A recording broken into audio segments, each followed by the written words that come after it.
Good morning বন্ধুরা। দেখো আজকে আমি তাড়াতাড়ি একটু উঠে গেছি, কারণ আমার একটু কাজ ছিল, সেই কারণে ভোর ভোর উঠতে হয়েছে।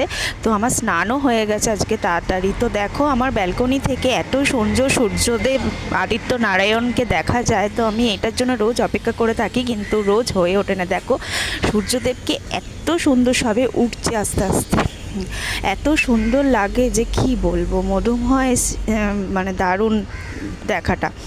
তো চলো আমি তাড়াতাড়ি করে স্নান করে ঠাকুর পুজো দিতে যাচ্ছি। তো ঠাকুর আমার গোপালকে দেখো, গোপাল সোনা ঘুমাচ্ছে, তো তাকে তো সুন্দর করে আমাকে ডেকে তুলতে হবে। দেখো কত সুন্দর নিদ্রায় সে রয়েছে শ্রীকৃষ্ণ ভগবান। এবার তাকে আমি ডাকবো এবং তাকে স্নান করিয়ে তাকে পুজো দিয়ে খেতে দিয়ে তারপরে কাজে বেরাবো।